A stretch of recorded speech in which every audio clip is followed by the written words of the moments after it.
Hello, Internet. You know what? Life is unpredictable and sometimes very predictable. Just yesterday, we were speaking to Maurits van Zyl. And Maurits, if you haven't watched this episode yet, please do so. It's a fantastic episode. The man served with the South African Railway Police Special Task Force, and then he went over to the South African Police Force Special Task Force. And he's one of a few people who's ever done that. And while we were talking, he said to me, there's actually a book written about the South African Police Special Task Force. And I think it's the only book in existence which is actually written about them by an operator. And there's almost nothing known about this unit, which I consider to be special forces. Some people will say special operation forces. I'm not getting into that argument. I've been in the police at the same time. I know how highly rated these men were and still are today. I must also say to you, we're still building here in the hotel, even though we're now in the new studio. So there might be a little bit of background noise with me. I do apologize. You know, life is going on outside Legacy as well. Let me introduce you to Shane Willard. Willard, like in the car battery, he tells me. Now, he's an operator. He wrote this book. And we're going to talk about the book as well as the man. Shane, thank you for coming on. We really appreciate your time, and we would like to hear from you. How did you end up in the South African Police Force?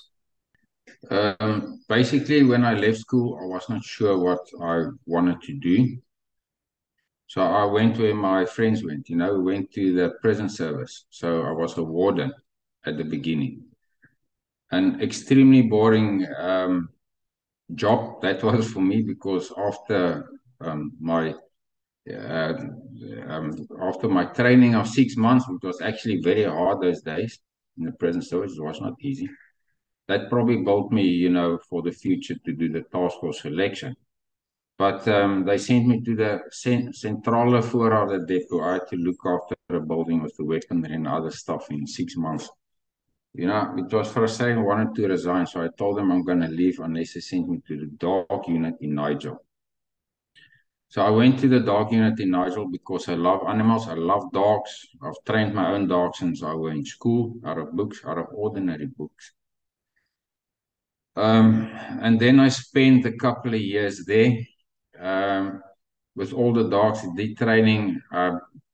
One of my dogs, small Alsatian, his name was Rommel. He was a show dog. So on weekends we did show. His speciality was he jumped through the fire hoops and he could jump very high as well. But that also became boring to me, and I wanted in on some action. So I told them, I'm finished now, yeah. Sent me to Modderbee prison, which is one of the more or less most dangerous prisons in South Africa. And then me and Rommel went into the prisons. A dog handler was not allowed to carry any other weapon except his dog. So ordinary wardens could carry batons. Dog handler had only his hands, and his dog, which I deemed unfair. But anyway, so me and Rommel went into the prison, and although he was an excellent dog for outside in the millie fields and in the farmlands, he couldn't handle that pressure in the inside the prison. And me and Rommel left the prison with our tails between our legs.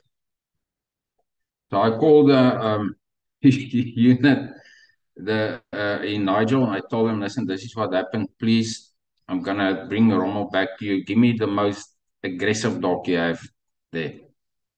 And they sent Rommel to work on the farms, which he was very capable to do. The pressure of the loopgange inside of the prison was too much, so they gave me Hermans. So me and Hermans was the most aggressive dog. We bonded very quickly, but he was as stubborn as a mule, that dog. So it took me long to train him, and I would always have some sort of a hurdle. Then his feet, he wasn't used to the tar road, so then his feet will bleed.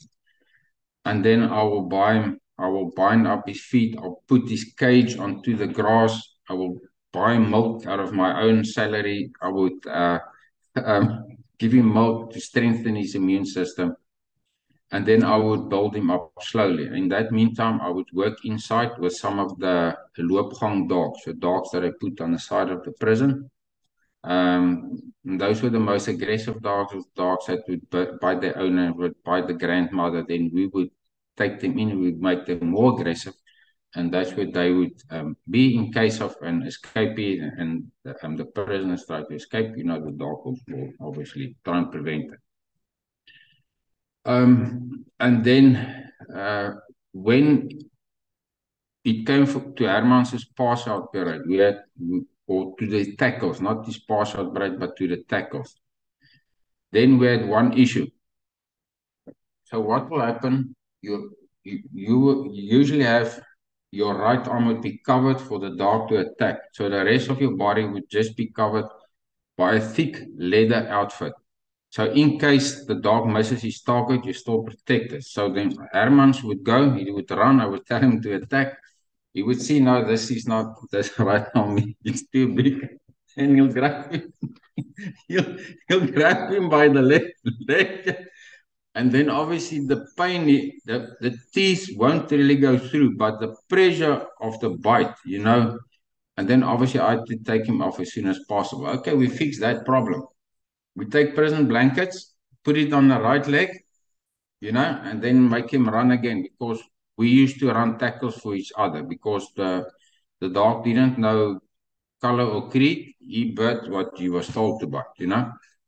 So then Hermans will run. He says, no, this leg looks too thick.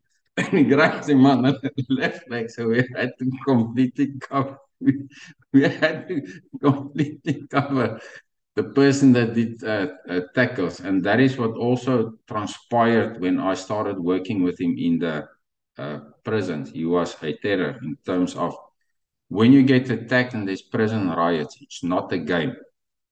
It is serious stuff.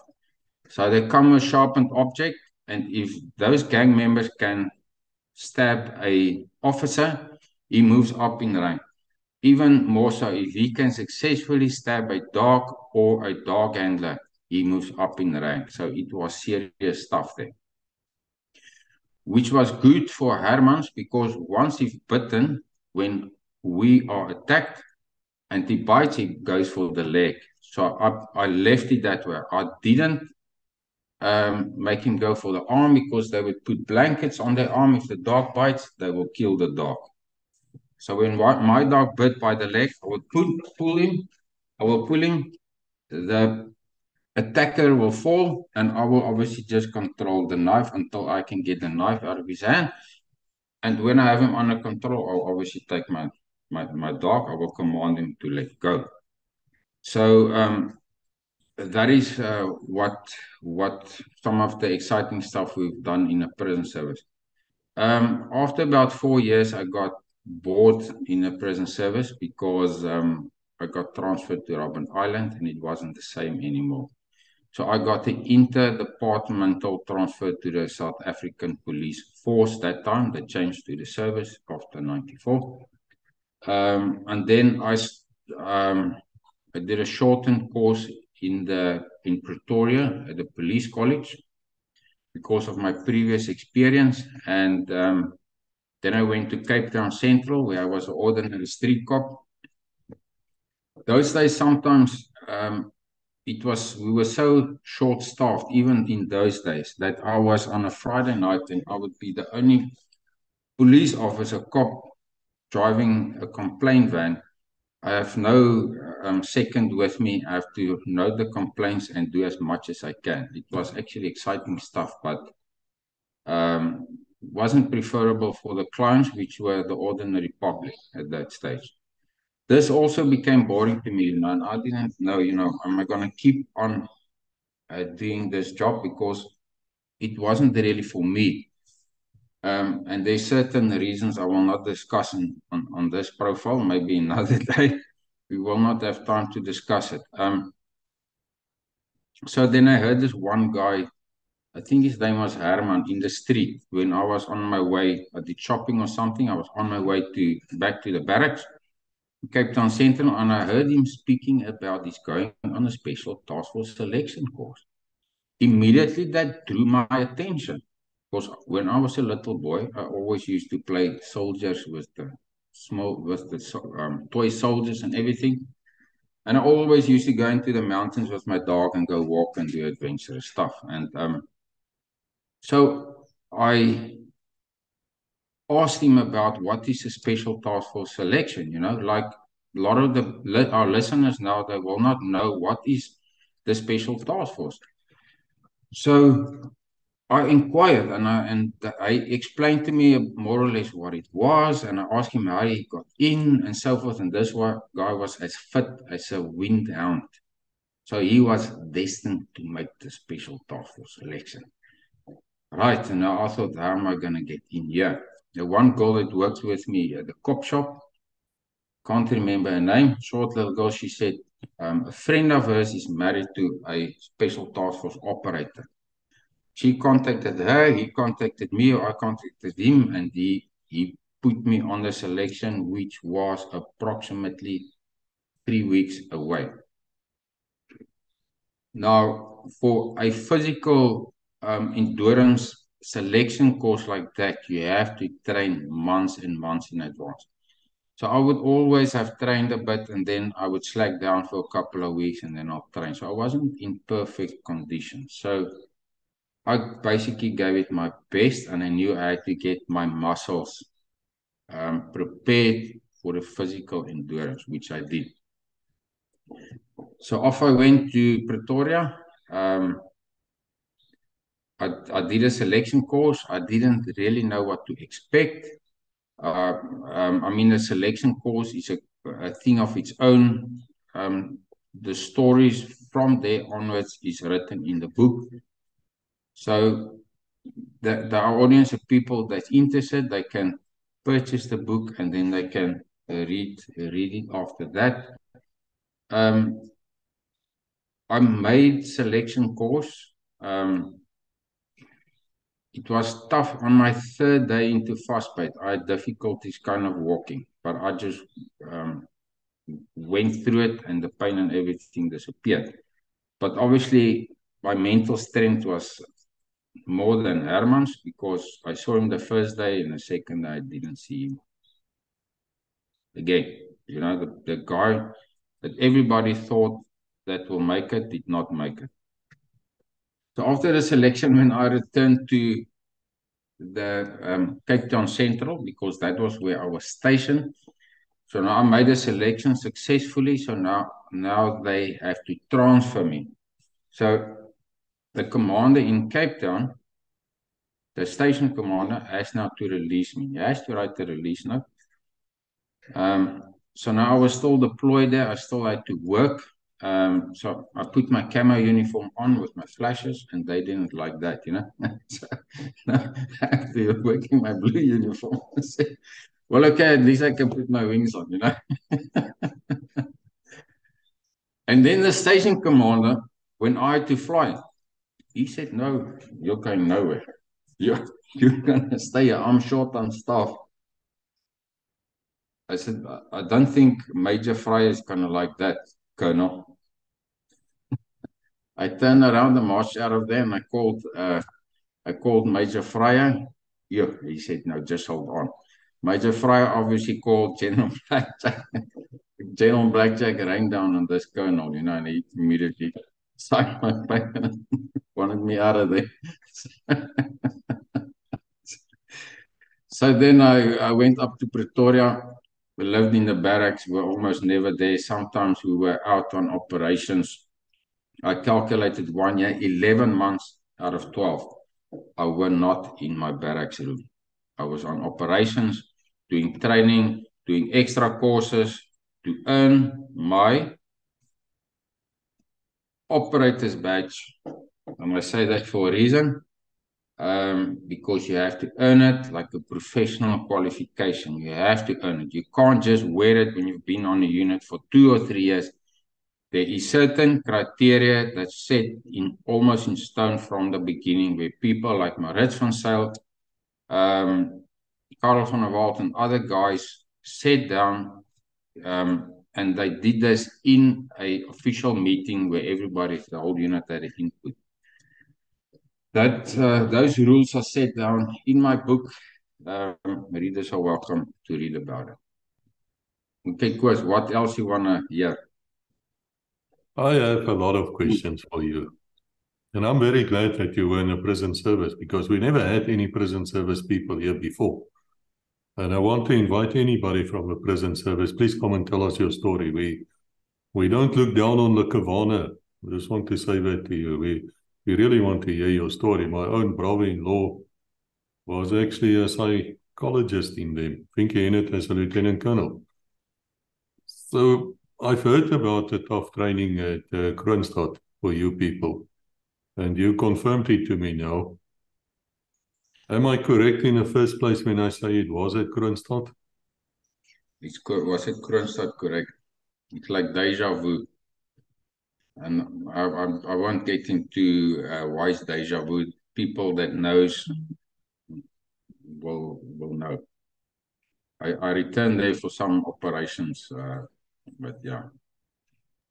That's why I say it's like deja vu.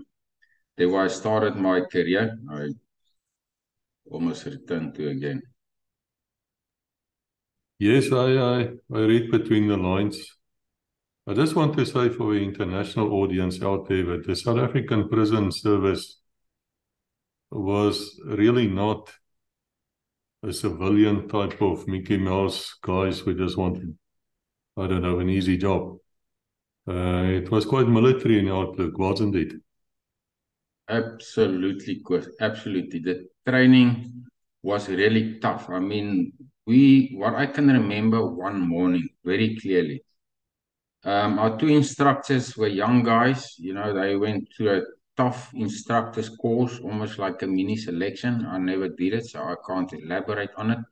Would actually be interesting to have one of my instructors in Kroonstad come on your show and, you know, explain about the selection, the small instructors courses, they selection, whatever it was, I had to do to become an instructor for the Lakawana, for the prison service guys. And a Lakawana is obviously a term commonly known because of the green uniform that we wore, you know, and Lakawana is green. So, and that is why one of my urban instructors, he called me Lakawan, and I've got many nicknames. And then I call him White Rat, you know. Because so that's just the way it is. So one morning we went for breakfast and we got up like something 4 every morning, and your bed had to be precisely, you know. If the instructor wanted to find dust, he will find it. We sometimes, for a BO inspection, we will clean right through the night. One morning when we went to breakfast, the instructors were in some sort of a mood, I would call it, and they marched us to for breakfast, you know, something like 4:45, if I can remember correctly, in the morning. One of the guys passed out. He passed out. And the one guy, we were all 18 years old, you know. One guy was so sweaty, it looked like he climbed out of a swimming pool. And we're all 18 years old. So that is how tough it sometimes was, the training. And you just had to do it. That was your job, you know. That's what you chose to do. And, you know, in the prison service, you either choose to go to a small station that you work on the farmlands, like Rommel chose. He's very happy. He's obviously passed away now, the dog. I love all the dogs that I ever owned. Or you chose to go to a prison that sometimes you have serious rights, like Modderbeer. Or some of the other tough prisons. To be to stand in those areas where they feed the prisoners when there's real riots, it is not easy. Usually most of the Lakawana will scale the fence or they'll run away. It's not all of the guys that stand and fight. That reminds me, I recall in my time in the police force, there was a kind of a riot somewhere, and I believe a special task force did go in with buttons and suppressed it. I don't know exactly when it was, but do you know anything about that? No, it doesn't. I don't recall it, Koos. Our unit did, however, return and did a hostage release in Boksburg prison. I can't recall the year. It will be in the book. I was not part of that, and we were not allowed any weaponry. So it's the first time in the task force career that they had to do without weapons and use their hand-to-hand combat skills. Well, I can almost say to some disadvantage to the prisoners that were there and gave their resistance, and attacked them. So, I think I'm talking about the same thing which you're talking about now. I've only seen it on the news, but that will be a question, of course, which people will ask you. Now, I asked Maritz yesterday when we were speaking to him. I understand that for special task force selection, there's a bit of a boxing match happening right in the beginning. But it's not a boxing match like a normal one because you're not supposed to duck and dive. You just hammer away at each other for about a minute. Is that true? Is it something like that? it's in the fast weight, yeah. It is in your fast weight, so your first 86 hours, more or less. Then they give you a mate. They match the guys up more or less because, don't want to put the small guy against the huge guy. So more or less the same weight. And then you have to hammer the shit out of each other, and there's no mercy. If the blood flows, it flows. Obviously, if somebody gets knocked out, it gets knocked out. I luckily knocked my guy out. It was quite quick. It was quite fast. I knocked him out within the first minute. Any bad feelings towards each other after such a match? Not at all. It's part of the game. I mean, when we were in the task force, myself as one of the martial arts specialists when I was there, myself, Hannes Els, Frikkie Strydom, for instance, we used to do Kuk Sool One Korean martial arts, which is not presented in South Africa anymore. We used to do it together, and sometimes you try and control your punches, but sometimes it goes a little bit further than that. And then I will bring this up. This was quite interesting, We had a friend's day, and to show you that we have no hard feelings towards each other, we had a friend's day at our office in Pretoria one day, and then I was very active with doing martial arts, and my senses were obviously heightened sharp, and I was always very quick. So somebody would battle to land a punch on me.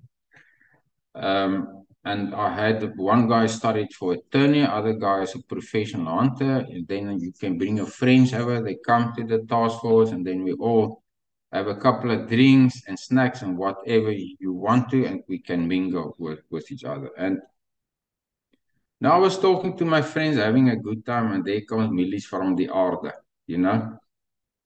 And now even if I tell the story, he will have no hard feelings. Now Milies had a few drinks in. He comes there, now he's busy biting me. So, I'm now the Nyotter, which means the younger guy, and he's the older guy. So I have to have respect for him, almost like in a gang, Now I ask Milies, now he's giving my friends, he's giving them trauma. I say, Milies, please, calm down, don't be like that, Okay, I managed to get him out of there and to go back to his own friends, or I can't remember where he went. Now we carry on, we talk, and we're having a good time. Yeah, Millie is back, you know. All of a sudden, he's grabbing like this. His thumb goes here into my jugular throat, yeah, but he's busy choking me. I don't know what went into me. I said, no, I'm not going to stand for this. I do Kuksel move, number whatever. Louis that stand next to me, he also did a bit of it. He identified the move. It just came naturally. But I threw him that he bounced on his back. He landed in front of the feet of Major Fryer, our commander. That didn't look good. You know, and now I was in war mode, you know, now the martial arts training to cover. I thought, now I'm going to finish him, you know. Yeah, from the left, I think actually Crooks came, and from the right, obviously that would be Watson. He was always with Mike Fryer. And I thought, okay, there's no more targets, and I moved back because now I can see what's up. I'm going to finish. They just came in to calm the situation. Okay, then I realized, and I said, okay, you know, I had to obviously explain what happened. Because I was the nyotter, they chased me away. I had to go drink at Alu Park, you know, with my friends further. The more senior guy, although he was the wrong, he could stay, you know, what can I say? So, but still, there's no hard feelings, you know. It happened, and it's done. Made a mistake. We shook hands afterwards, and that's it. I know that a lot of viewers are going to ask us about your training. Now, I want to be cagey here, and I want to say to you viewers up front, we never reveal things on Legacy which can damage or hurt the operators of today, or which can help a criminal to succeed. We don't reveal such information. So as far as it's possible for you, Shane, what type of hand-to-hand combat training did you guys actually get at the Police Special Task Force? There was also usually the guy that had the most martial arts training, I want to say as such. Joe Grant Grierson, I think he's passed away, God rest his soul. He was the first guy, was 8th Dan, I can't remember the style, his specific style. He was the first hand-to-hand combat instructor the task force had. Then it obviously got passed on to the next guy, that had the most martial arts training, I want to say, as such. So, Buxton was one guy. His name, he basically was also a good martial arts guy. Myself, Frikkie Strydom, Hannes Els, names I can mention. And then a prominent figure in the Special Task Force martial professional career, I want to call it as such, is a guy that brought in a system called contact training to improve, not to impress. That's what I can remember. The guy's name is now in Australia. He already wrote one book, probably more. His name will come up just now. Have you ever had the use for that type of training? I mean, were you people out to arrest or to kill or to collect information, intelligence? The information was already collected. So the relevant detective or whichever branch, intelligence branch, whoever used us, the information was already at hand. So let's say it's a hostage situation. So the police would have already cordoned off the bank. Let's say it's a bank, and they would have called our operations center. The commander will activate the duty section that's always ready. And then we will send our advanced team, and then the necessary teams, all depending on the scale of the hostage situation. Usually, the negotiations. somebody that you might also want to interview. The negotiators would already be busy negotiation. If they have not been, the senior task force officer is also trained to negotiate. He will start with the negotiation until the negotiations come there, because our first priority is to save life. We will not take somebody's life unless it's absolutely necessary. It comes from command from the negotiation will give the release. He would say, okay, negotiation failed completely. Then the commander in charge there, the senior task force officer, would then give the yes or no. And not some officers are unfortunately make better decisions. People make mistakes and some make better decisions. I write about it in my book. I'm open and honest, and then when he gives the count, the sniper will take the first shot. Sometimes it's 2 or 3 snipers. It will sound like one shot because it will all fire from different angles at the same time. Your penetration team would already be ready very close to the building door, whatever it is. They would have creeped up without the hostage taker knowing about him. And op die toespringteken, we call it, so when the snipers fire shots, they will act immediately. Usually when they go in, the hostage taker is already dead, you know. And it had to be done. It's in order to save the life of little Emma, 4 years old, or somebody else. I'm really glad you say that to me, because at the end of the day, you're still a policeman, you're still bound to the law. You cannot just go and kill like you want to. No, you cannot. And you basically work for the government at the day, you know, and you work according to the law, or obviously. You will not do anything that is out of the law. You've also been trained like a cop. You went to the police station. A lot of the guys did the National Diploma in Police Administration, which is a 3-4 years diploma. So you have a good basis of the law. And I mean, I still have it in my mind. Some people did a degree and some people went further. What would be the difference between what people commonly known as a SWAT team, which you find a lot in the US and I think they're low standards, and the Special Task Force, which I rate as a true Special Forces unit? Well, what's your opinion on this? Well, Wikipedia also rates the Special Task Force as a Special Forces unit, right? Just for the interesting sake. And that's why I knew I was going to get some flack and some questions. I knew. So I wrote a whole chapter on what's the difference between a Special Forces unit and a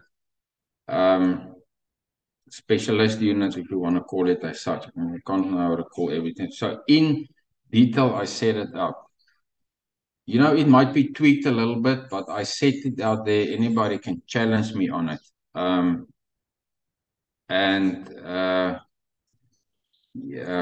think I got it down pretty accurately. So a Special Forces unit, let me just say it quickly. They have to be air, sea, and land. So they have to have a capability to parachute with kit to land behind enemy lines or wherever, to land somewhere, follow up on a tracking, track a suspect or a farm murderer or whatever. You have to be scuba dive qualified, attack diver, a rescue diver, whatever it has to be, and you have to be seaborne qualified. Air, land, and sea. You have your specialists, like many snipers. You have to have people that specialize in sniping. It is too many to know. you also want an operator that is hungry to learn. That is what makes some of the best operators. You don't want a couch potato talkie. Okay, I'm use it talkie now because what I wrote the book about. You want a guy that's hungry. So he wants to specialize ideally in two or three things.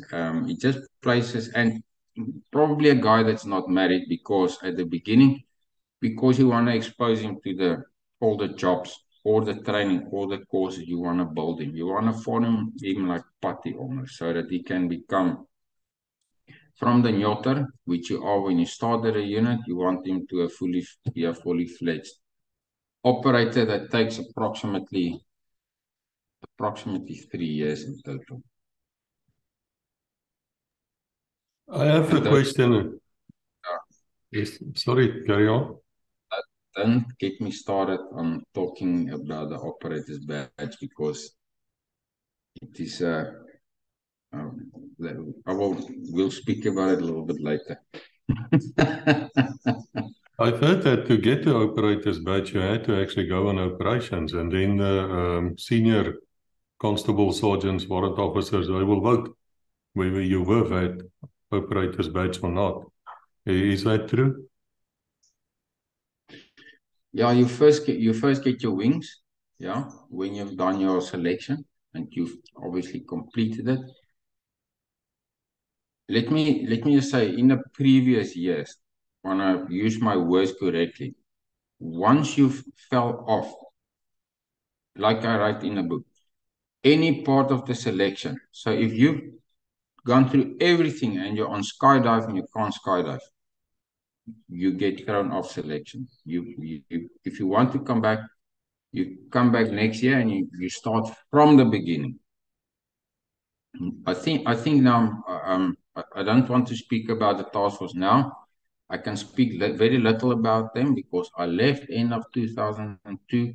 I write more or less up to 2004, and I can state it for the record because I'm now not qualified to write further. I'm not in a unit anymore. The unit had to change, like it has to do always, and they change for certain reasons, to the better, to whatever. It is not for me to elaborate on it. Not a guy that's somebody that were on a unit like I see on TikTok and so on, on a unit for 18 years or 14 years and just left now, they can write another book, which would be very good, and I'll support that idea as well. And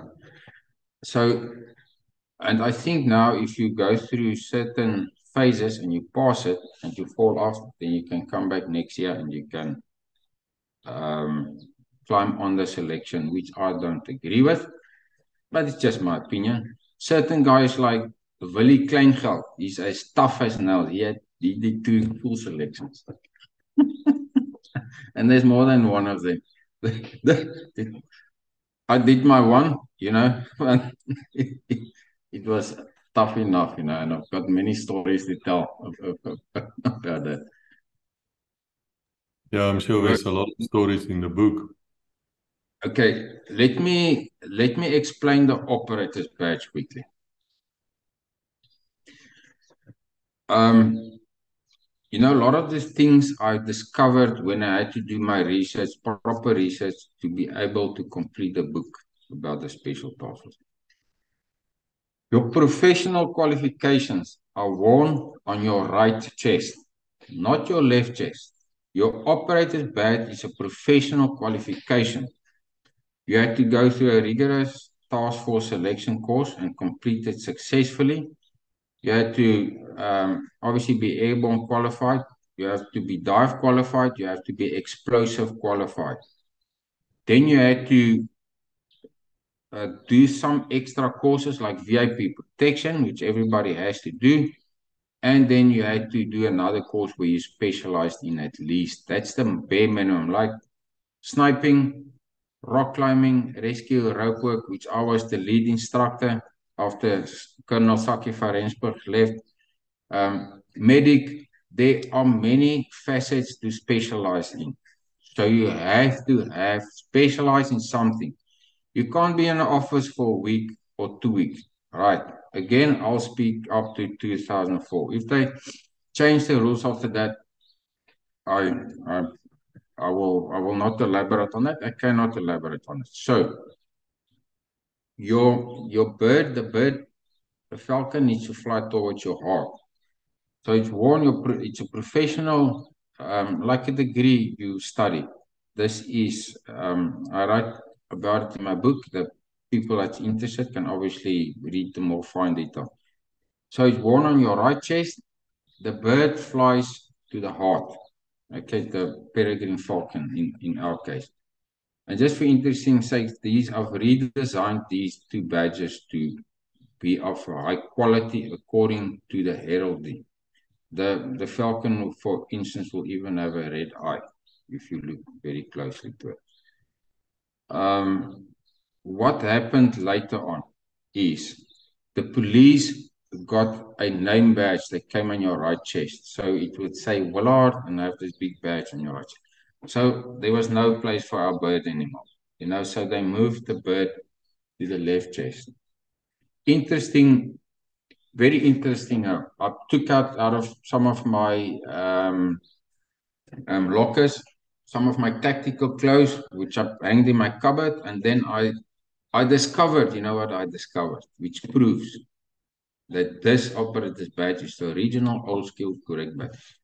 I discovered my camo shirt that I wore in the task force, and they moved the operator's badge to the left chest above the wings, which obviously there was no other space when they put this badge on. And where does the bird fly to? It still flies to this side. But I don't know then what happened. The heraldry for the operator's badge only came out in 2016, I think. I put it in a book, although it's after 2004 because I had to.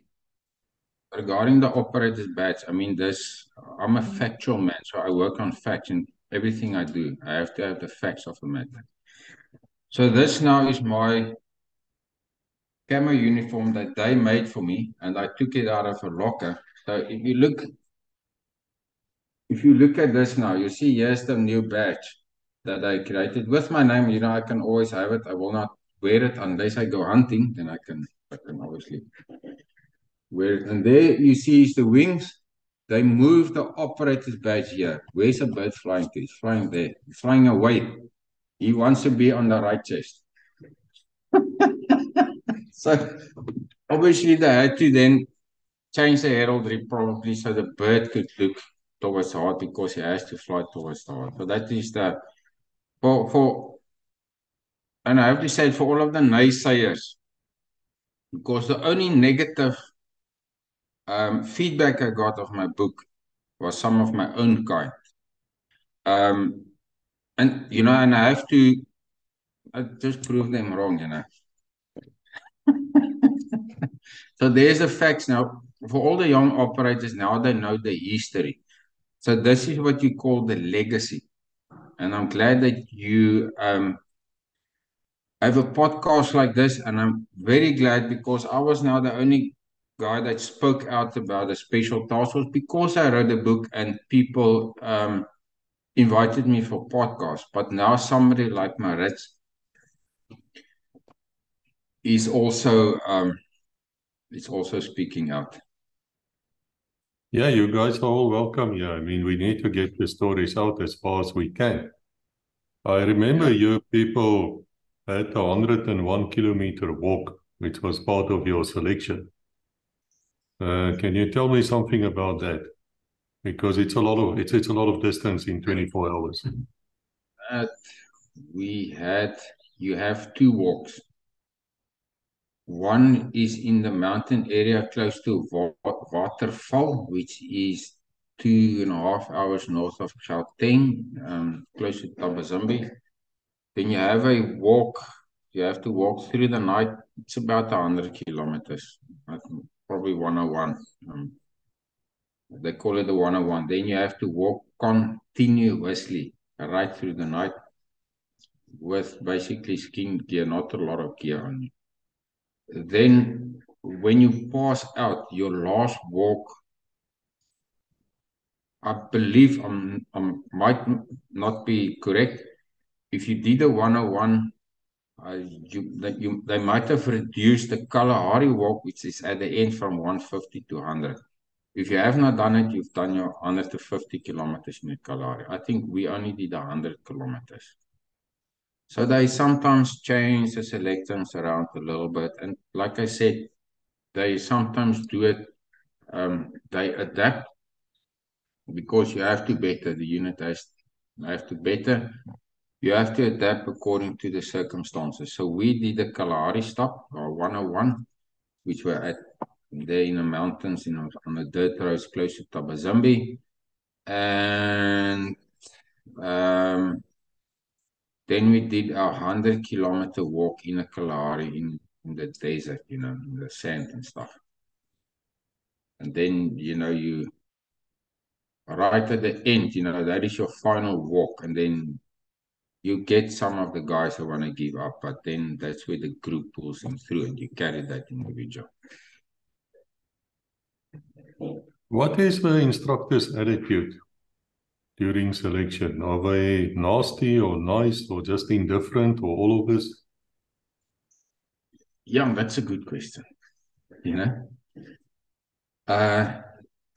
Throughout, they're very professional. Sometimes the instructor, you won't know why he's mad, He might have gotten a message from somebody, that we've been trying to soft or this, and then you will get the opfok, and then for nothing, you don't know what you've done wrong.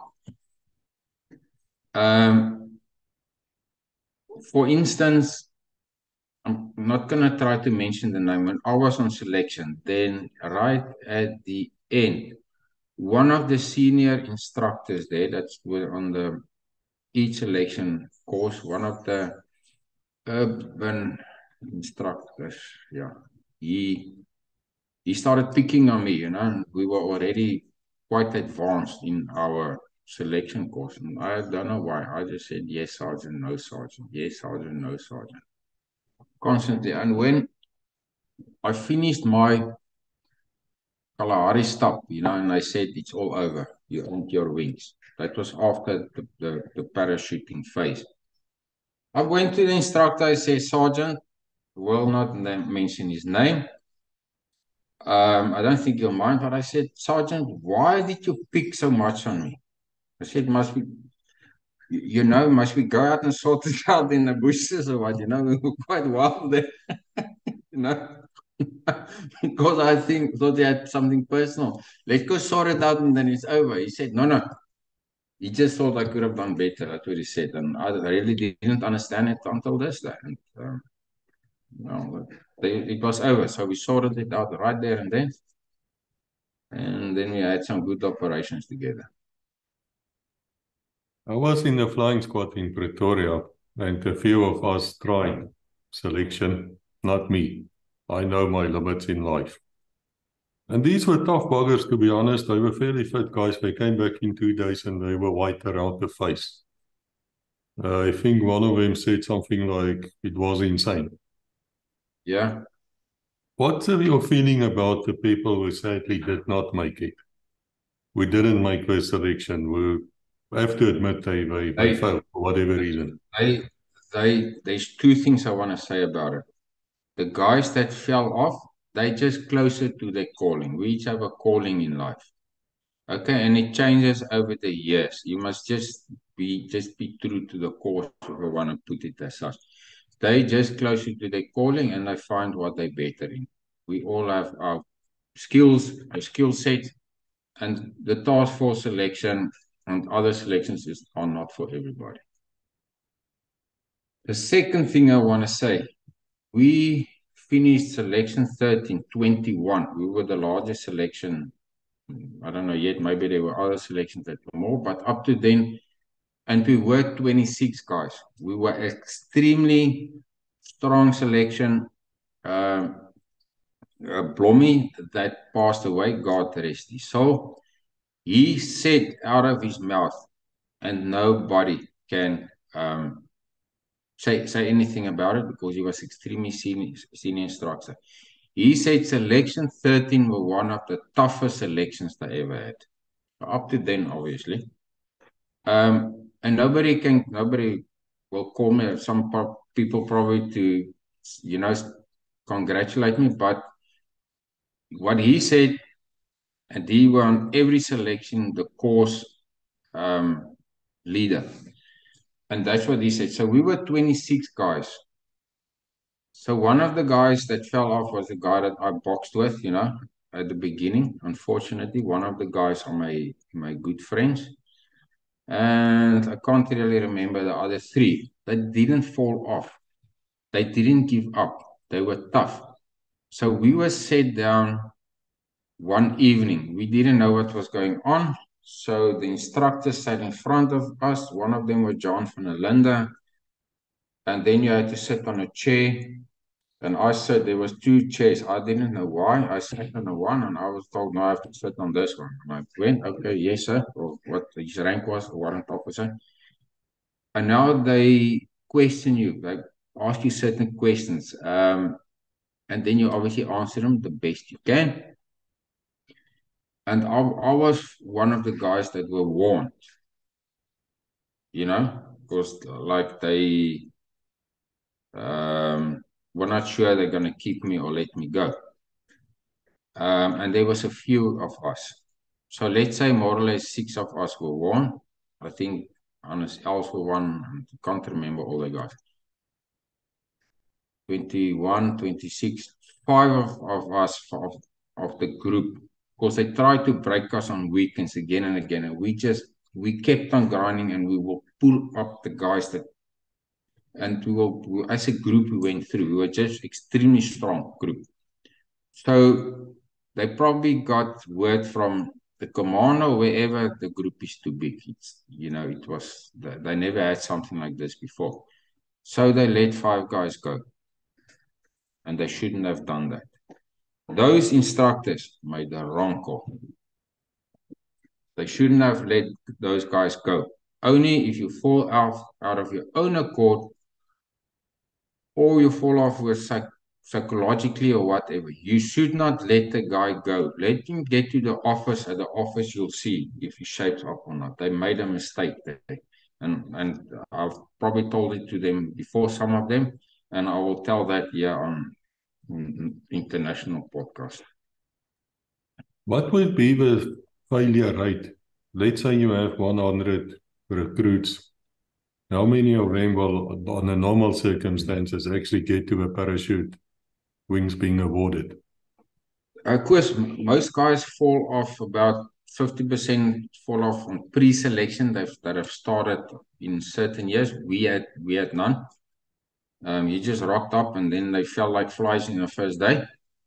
And then when you get to selection course of that, between 3 and 6%, more or less, it differs from year to year. So if I must say true, 1 or 2% finally makes it. Let's make it up to 3%. I must say that was something difficult for me to determine when I wrote the book. You'll see I had to use the year 2005 to get the accurate figure, because what also was extremely challenging for me was to get information, because a lot of operations were not recorded. The most accurate facts I got out of the operators that I interviewed. And there's a reason why I could put so much detail in certain of the operations, because I was busy writing a biography, sort of my own life. So some of the jobs I wrote down in detail shortly after the operations, like Banangu or Banangu, I haven't written about yet. I'm still collecting facts. Anyway, some of the operations I had in very detail. So then when I was approached by a certain very good instructor, stedelike instructeur, when I was approached by him and I asked me to write a book, I said, no, you must write a book. You created the website. You've got the most information because we've got this private website for the task force. And he kept on with me, I must write a book. I said, listen, I'm busy with another book. You write the book. So, after 3 or 4 or 5 double red hearts and Coke that we drank, he kept on nagging on me. Name is Karel van der Walt. I said, okay, I will stop my book, but this is a prerequisite. This is what I want. And then I'll write it. So he gave me all that he had. And then I started writing the book, and about 7 years later, I completed. Certain years I couldn't write it. It would probably have taken me 4 years, 3, 4 years, but certain years I was just busy with other operations or personal struggles, So sometimes you just have to play a little bit of chess that you're in a better position to be able to complete your task. And that is what happened. If he didn't ask me, I would have not written the book.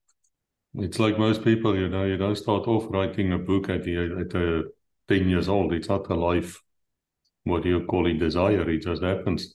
Something happens and then you do it. And because I'm old school, because I told him I will do it, I pushed through with it. That's it. Well, I'm really glad you did it. But I want to take you back to a hostage situation, which bothers me looking in from the outside. You said to me that you will approach the place without a criminal inside or a terrorist inside, same thing, knowing you're actually there. But what do you do when press people, the journalists, with a TV camera start broadcasting a live view of you people approaching that aircraft or target? So what's the relationship with these people that they will leave you in peace to actually do your job without, betraying your actions? That's easy. We've got the JOC command center. So that would be, we'll have a commander there, and we'll have other senior police officers and other people that's of importance. We'll sometimes have a direct link with the president if needed, or a senior government official that's connected to that. They will make the decisions. Whatever they decide is final. Sometimes the go ahead for the hostage release has to come from the president himself if he's involved. So then all the facts are set out on the table. This is a situation we can save that, especially if it's in a prison situation like St. Albans 2. There's a woman inside. There's more than 50 prisoners. They don't have any woman in there. If they're going to start raping her, she will die. You understand? So facts like that they'll put on the table. The JOC will put it on the table, command center, and then the senior government official, if it is the hostage release of a high statute, he would give the command, and then it will flow down the line where the senior officer will already be in position. We'll have our plan, we'll be in position, or we'll set the wheels in motion that we can do the hostage release. Sometimes the hostage release would be rushed, which is not a good idea. And then you have to tactically retreat with your tails between your leg, like me and Rommel retreated with our tails between our leg out of the prison. But then you go make another good plan. And you said Warden Willard with the new dog Herman's in, and then that's a fighting team. And you do the same with your hostage release, especially if it's something like a prison. It's made to keep people out, and then you have a super plan that cannot fail. I recall that in his London dog unit, there used to be a dog called Bismarck. And this Yeah. Bismarck wasn't just a bloody dog, it was a long, young lion. His thing was huge. And he came from a prison service. He was one of these dogs who ran, between the fences. Yeah. And I No, had my unheard still respect for raises, that dog. if I think of some of the dogs I worked with, and I had to feed, and they growl at me, and I have to be very careful. My hair still raises now. There is Yeah. what did they say in Afrikaans? It was a verhouding. Jy net die houding en iets anders. There was some kind of a story which would document people talk about. But that love between the policeman and his dog is real. I mean, it's a very real thing. I mean it with prison wardens as well. It's not fake. No, absolutely not. You and your dog form a bond, that lasts for as long as your dog lives. And I mean, when I returned later years to the prison service to there, I went to say the guys hello that were still there. They're probably not there anymore. And then one of the young dog handlers there, he came to me. He says to me, "Are you Shane Willard?" I say, "Yes." Yes, are you sure? Are you? I said, "Yes, I'm sure." I say, "You're a legend, dear." So, I said, what did I do? I just did my job, me and the dog, The dog fights. If we have to fight, we fight together. Yeah. I recall in the old police dog school in Pretoria West, when you finished with your course, you had to swim through, what do you call it, the dip. But it's not a sheep dip, it's a dog dip. Because every Friday the dog would be sort of made to swim there through the dip, and then at the end of the course you swim with. There's no hair on your head left afterwards. I just want to show people, but you are quite smelly, but there's no fluor on you either. Were there any such things in the task force where you people had like a mini ontgroening there, or once the guys qualified, or were you too professional and busy? Listen, after you finished with your selection course and you get to the office there, and after your wing parade, because your physical wings get hit into your chest by the commander hits it into your chest, and then some more of the operators comes and they also hit it into your chest. So it's quite blue here and bleedy afterwards.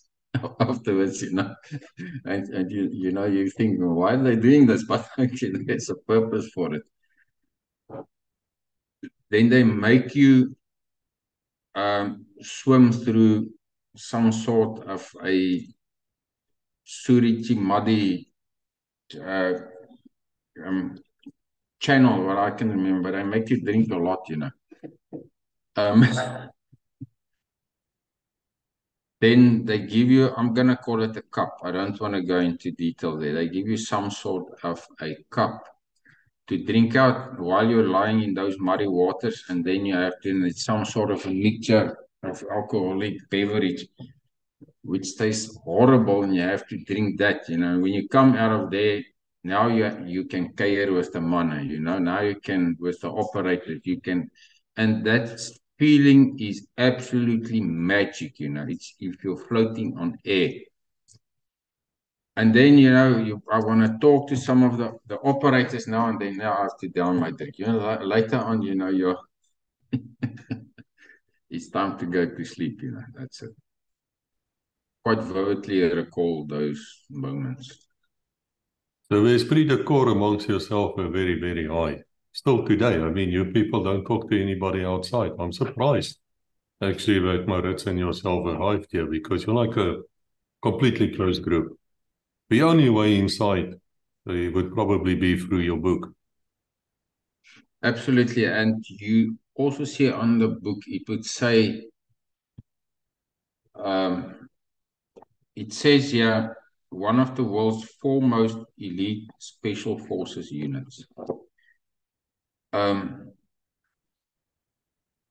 And I also write in here, I say it was once so ever secretive unit. So there was one guy that did a podcast. He had a copy of my book. He said, he showed some of the videos that we made, that Jeff Chargan made of, I think he came from BBC. And he said they're not because on the back cover I say it's once ever secretive unit, and the reason for it is because we're very close, not allowed any photos or videos at the beginning.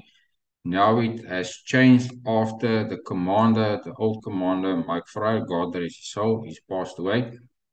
Brought in Jeff Chagan, and they basically exposed our unit to the international community.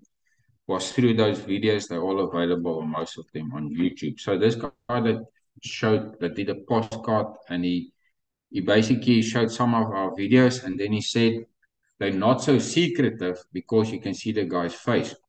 Remember, I say once ever so secretive, it's the past, it's not the present. So, just to correct that guy, just to correct that guy in a podcast, Yeah, that's it. I think I'm off my story, or I completed it. No, it's good. We were under strict instructions to always call the special task force in certain emergencies, and we generally obeyed. Did you people ever had problems with the normal police standing around, or were they quite willing to work with you, do what you want them to do, keep the crowds back, things like that? Or were there some Ramiki guys who just wouldn't listen? The normal police were very cooperative, always. What we told them to do and ask to support us, they did. Even though Lukavana, when we did hostage release in the prison service, which we did a few, they were extremely cooperative. I mean, St. Albans too, when we completed that hostage release successfully, they opened up the canteen. Very the mistake they made, because that was our psychologist in the old days. So then we celebrated like we used to do, and then we'll just have fun like boys do. They made a mistake after that. No, it was not that job. We did some job in KwaZulu-Natal, and it was extremely urgent.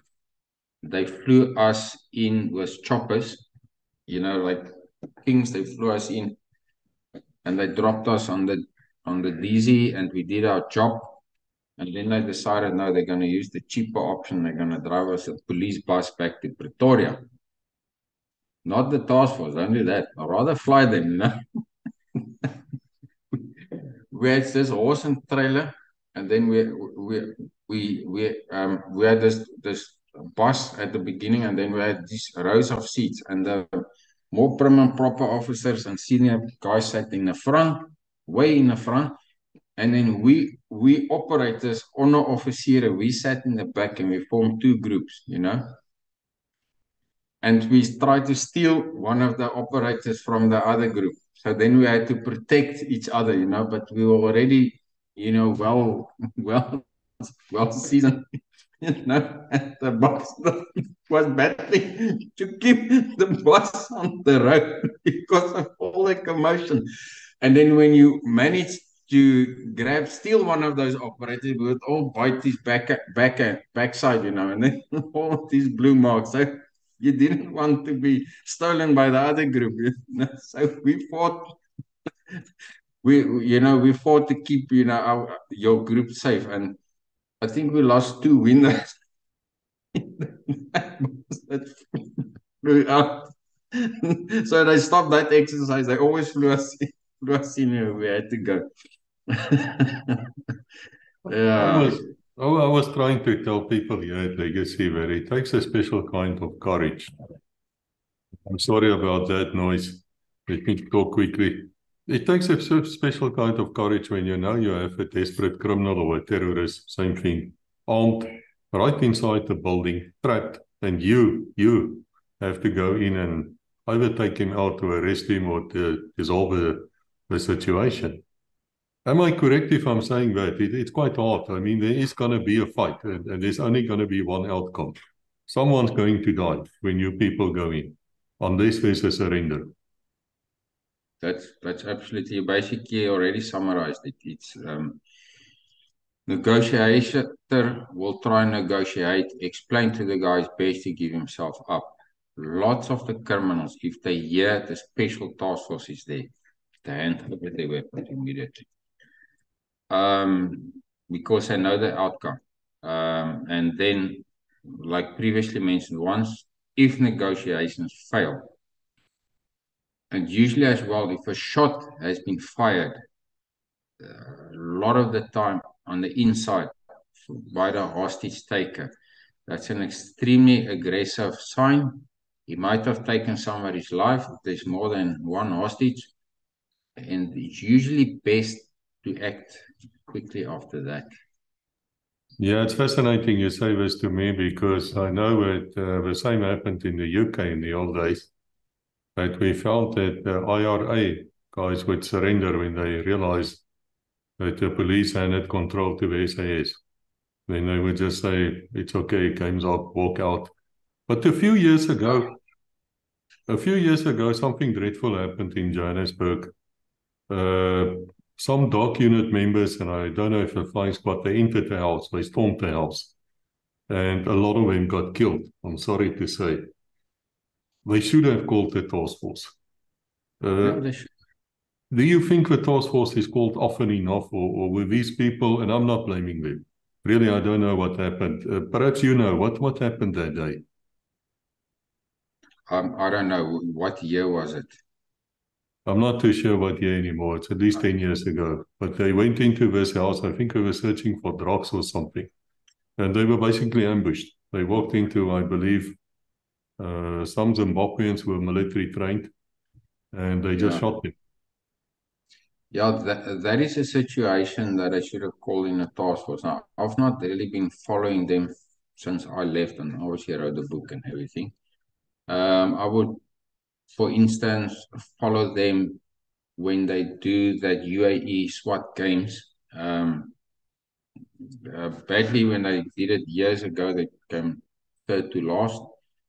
It's not a good thing, but they did much better this year. And there's certain people I talk to, certain of my friends, it's not talkies. One guy is a medic with them. I will speak to them often. So they came 13th overall, which is much better. And I mean, you can even remove the first five because that is people from the UAE. They train the track. So if you move that, I would rate them as they came about 8th in the SWAT games. So regarding that operation, they should have called the task force. They shouldn't have been brave enough. And I mean, dog handlers, so the dogs are also dead. You know, they're also a cop to me. They should have called in the guys that's trying to do that operation. Did you people work mostly with the police air wing or with the Air Force or both? Both of them. It all depended. We jumped out of both of them. Pilatus Porter, we jumped a lot. So we worked with, if it was at the bigger scale, we would have worked with the Pumas, with the Air Force, and that was 10, 15 minutes drive from Gauteng, where our unit was at the police college, and they would then have the Pumas available for us at extremely short notice. You people call yourself, and correct me if I'm wrong, you call yourself talkies, which I suppose comes from the word special task force. As the reckies call themselves, well, they never do actually, but in Volksmond, they are known as reckies. What do you do with these people who walk around saying they were talkies, task force members, and you know they lying? They were never a member of your unit. If he tells it to you, you obviously quiet him immediately. We've got a veteran society, which we sometimes call them, I believe. I'm not part of them anymore because I'm too much of a straight shooter. So I unfortunately had to do my own thing. If I had to get the approval of a group what to write into the book, you know, it would have still not been written. So I had to break away, or whatever you may call it, being kicked off groups because I said the thing as it were, as straight as it is, and so sometimes they will be labeled and sometimes not. What will also happen, I'll get calls from people with emails and they ask me were this guy in a task force or not. And then we have a list of the guys that were on the different selection units and I will help them. Otherwise, they were just approached a veteran association. The gray area now for us, unfortunately, is some people were in the unit or they were assisting the unit as a medic, which one guy is, for instance, I will name his name, Tim Irwin Smith. He's an advocate. So now he would say he was in a special task force. He was not. You know, he assisted as a medic for a short while. So he will use that to fuel his business.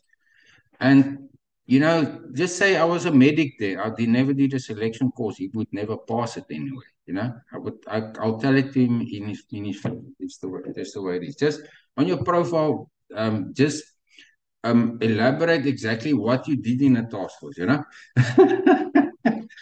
I assisted them with medical supplies for 2 months.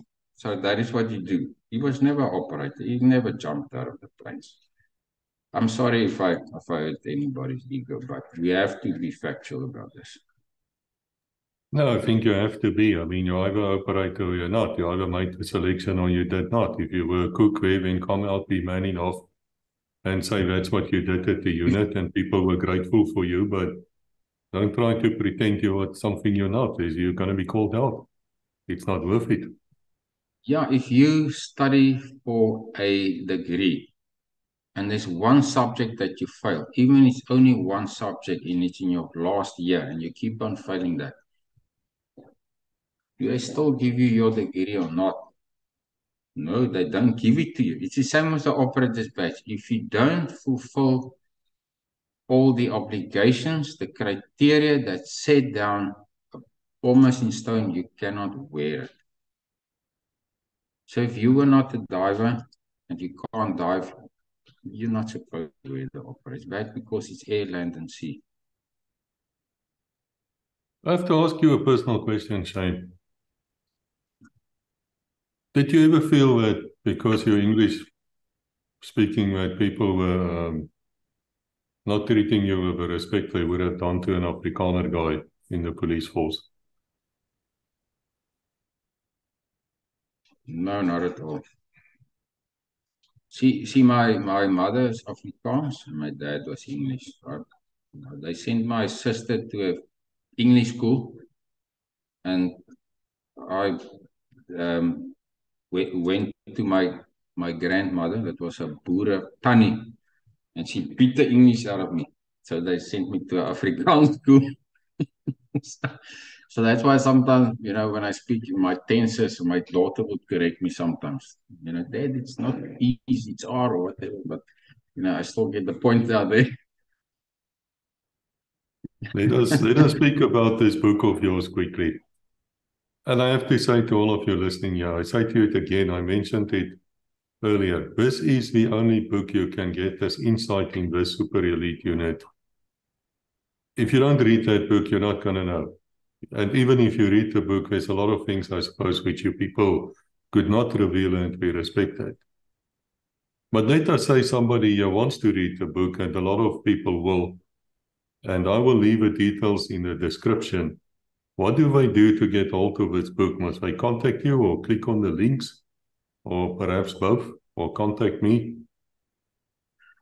They can contact you. There's 2 links currently. The book are actually very important, are now available in black and white and color edition. So the color edition is slightly more expensive because of the pictures that can go in color, and the wings and operator's badge and so is in color. The older photos are only available in black and white. And that is through that group 7 links. if it's international buyers, they have to email that Group 7. Shortly, it would be released on Amazon. So then it would be much easier. I know I've been promising this for a while, but I had to fire my publishers due to the fact I just didn't get my royalties like any publisher should get. Their name is Warbooks. It is a fact. So I had to wipe them off the slate, and then I had to become the publisher. It's to be able to keep the legacy of the task force going. I just couldn't stop with it. And now shortly the revised edition, I had to revise the edition to make sure I say all the words correctly. Some mistakes were made in the older publications due to my publishers not editing it properly. Now it is as close to as, if I can call it, as perfect as you can get. Any other person that's going to try and write a book about the special task force is going to have to work very hard to come up, my opinion, to come up with something written so well about the history. I mean, I start with it from the history of the SA police, then I bring it up and where the task force started, why the task force started, and I speak about a hunters group and some, it's quite extensive. I could probably, the book is 299 pages. It could have been double that, but I would still have written. I had to stop at certain stages. I would have still researched jobs, and they only let me in because they trust me. They only let me in. They trust me. I did operations with them, and then I have to bribe with him before they give me a story. Any other person that will try and get in, they would be blocked and they would be pushed out. I've had people that wanted some of my stories. I just say buy the book and get it there. I'm not interested to give my experience and task force legacy to anybody else. It has to be kept within the operators, the ex-operators. Well, I cannot agree more. And I say again, we're going to leave the links here. And you're probably going to come back to us. We spoke before we started recording. As soon as this thing is launched on Amazon, we're going to tell you about it. So just keep watching. We will let you know about it, and we'll let you give you the links as well as we go along. But may I ask you, Shane, what do you do now after you left the police? Okay, I will get in that now. Regarding the book, if they want a personalized signed copy of my book, so what I do a lot of the time, I always have some copies with me. They need to contact me directly. Then I can write in a message, maybe the task force lees it. You have never lived until you have almost died, and for those who fight for it, life is a flavor. The protected will never know. I can write that in front of the book. It is a personal signed copy, and then I can mail it. Unfortunately, the mailing expense to mail it overseas is sometimes up to 3 times the value of the book. But that depends up to you. I also have a limited number. I probably have 3 or 4 books available that I only have because I bought out the last 10 that were available. That comes with a matching coin. It's valid now at 7,500 for the book and 825 obviously for the coin. That's numbered. The book and the coins got the same number. Hardcover color edition with a dust cover that's over it. It's here. It's not gathering dust, but it's in my cupboard to only serious collectors. I will not release it to anybody else. All right, what do I do now, Chris? I've got my own security company, number one. So because of my extensive experience in Africa, the Middle East, also of my health and safety background that I've acquired, I've now applied my experience and my knowledge back to South Africa and Africa. One of the things I do mine specialist security. gold mines, diamond mines.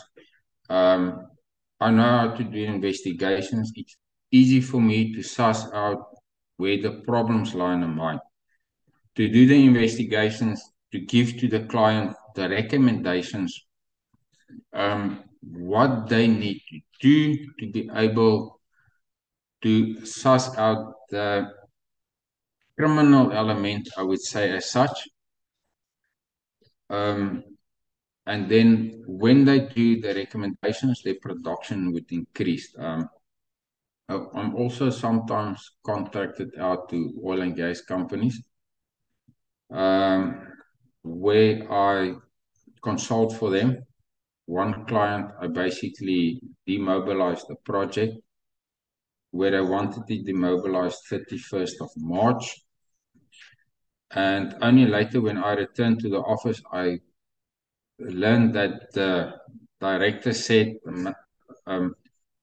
I will not be able to accomplish the task. I accomplished the task 3 days earlier than they gave me the deadline. That is just before COVID hit. When that was in the swamps, 3 hours, it probably took us 5, 6 because of the huge convoy to get to land. I had many, many challenges to face. That would actually be a very good book, something to put in a good one. Many challenges I had to face as a singular expatriate, I wanted to say. But I successfully completed that mission. If I didn't do it that day, COVID would have hit us and we would have been stuck at least minimum for another 60 days. You can multiply that by 500,000 US dollars that it cost them to be on the project every day. That is what I saved my client. Okay, and then needless to say, I sat another 4.5 months. I sat in a base there because of the COVID, you know. Luckily, I had the swimming pool, I had the gym, so I could train and I had Wi-Fi. So, and then when I landed in Johannesburg, they put me in all of us in a bus, and they put us in a hotel again for another 7 days. But you know, it was comfortable. And yes, I also do, you know, high profile security contracts. I don't really do guarding. If it's guarding, I would subcontract that, or give it to my joint venture company partner, which I will not exclude. Then I will exclude their name.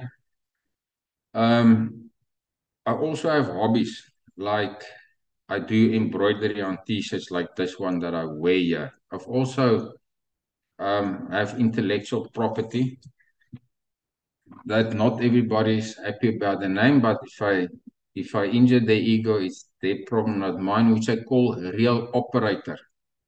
So Real Operator, the name, and there's a reason, you know. I don't know if you're gonna get time for that, but it would actually be something interesting. So I design, like, you know, like caps.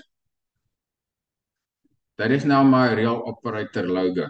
So I would put this on t-shirts and caps. It's like a hobby. I put it now on a pen. So I'm making the Real Operator pen. So I'm digitizing that. I'm putting on zipper lighters. I've got whiskey holders. It is absolutely a hobby. I mean, you can see the quality of this cap. That's my selection course.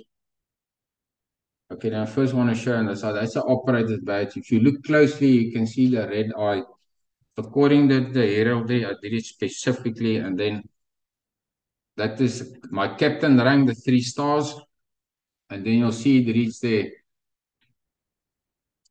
I started Taki Legacy. So we'll see what we'll do with the company, you know. If I have the right partners, investors, whatever, we will do something with it. But that now belongs to me or us, whoever would invest in that with the ideas. So I do that as a hobby. And then later on, I'll start selling this project because I think it looks quite cool, you know. And you know, we as talkies, we always, when we greet each other, when we say goodbye, you know, there's a saying that we always say. We say, "Muti dat die aanhouer jou rol nie," which means, directly translated, in English means do not let the hostage taker play rumble tumble with you. So it's like a motivational to you, you know. You always have to win. When it's a fight, when it is a challenge, you have to never give up. Do not let that hostage taker roll you, you know. Do not let him win you. You have to win him to save your hostages, of course. Some of the projects that I'm busy with, I cannot disclose. Due to the security industry can be an extremely, I don't want to use the term dog-eat world, but it is kind of very true. Some of the projects that I'm working on 2 years plus, it will come to fruition. But there would be investors that need to come in because the money needed to fuel it to be able to reach a goal is not, it's not little money. But we build our presentation for our clients, for our investors. We build it so we give them a professional project, you know. And yeah, we're looking at different things. We're businessmen as well, fortune of souls and businessmen. I only work with people I trust. People I don't trust, I keep them very far away from me. Well, in business, you know, it's shark eats sharks. I think when I left the police and I became an attorney, I was totally unprepared for what I was walking into, because a handshake means nothing. Even a contract, if it's not written by myself, I wouldn't trust it. Sadly so. Yeah. No. You know, I'm still, like I said, old school. If I shake your hand and I tell you I will do it, like I told Carl, I'll write the book. Did I do it? I did it, you know. If I tell you I do it, I will complete the task. I will complete the task at hand. So even if it takes a little bit longer, but I will definitely complete the mission. But I think what I can just elaborate about, because it's an international podcast, that I also do charters anywhere in Africa, anywhere in the world. So I've got charter companies. I can transfer variable cargo all legally, lawfully, people from anywhere in the continent, without security. That's one of the things that I've also been working on for a long time. no, that's good news. I'm glad to hear. And we're going to leave your website also here so that people can contact you. Yeah, I think, because I think we basically covered quite a bit. There's actually so much to talk about. You will not, like you're right, you will not cover it on one podcast. It's not possible. But just remember what we spoke about in the first one. If we speak again, and then Maritz as well, he's got many stories to tell. Maybe later on you can get me and him together and another guy, you know, and they all can give their stories. Late in the evening, just like Sofrep, because when I did my podcast with Sofrep, it was the first one. They very relaxed, you know. By me, it was 2 o'clock in the morning or 3 o'clock. Obviously, I had to, and I was stuck in that base with the COVID thing, that operation I told you about, that mission. And then I went into the office, and they were having a scotch and everything, and it's very relaxed and casual, you know. They closed the bar at us because people fought there. So I just drank what I had, coffee and so on. So it was very relaxed. You know, if you can bring in a group, Maritz is there, you will see the guys with, but there's two types of groups I almost want to say about a task force. And I wanna label it as such: the people that believes in a peregrine falcon that's on the left chest, and the people that believes it's on the right chest. I just want to group it like that. It's because of the talkies that got strong personalities, you know, like sometimes will clash. People like that need a strong leader to manage them. On the internet, we've come to the end of this interview conversation, which was fantastic. I wish to thank Captain Shane Willard for his time. I must just mention to you, he told me this, that 2 generals, as well as a senior colonel, has actually approved of his book, in the sense that they went through it and they completely agree with the contents. Now, these senior officers were closely involved with the Special Task Force operations. It's really, really a unique book. It is probably the only way, I said this before now, but it is probably the only way you can ever get insight into that unit. Because they are a closed unit, they just don't talk to people. I'm really grateful that the 2 of them, Maritz van Zyl, as well as Shane Willett now, has spoken to us here at Legacy. I wish to extend an invitation to any other task force member. You're all welcome here, guys. To the rest of you, if you have a story, please come and tell me. Don't let it die with you. You know, we're at a certain age. I had a huge scare myself just yesterday. It would be 2 weeks ago from what time you see here. Thought I had a heart attack. Luckily, I survived. And it wasn't that serious, and we don't, you know, God's in charge. So until we meet again, all of you, God bless. And once again, wish to apologize if there were any interruptions from the building. Nothing I can do about that. Sadly, it is a work in progress.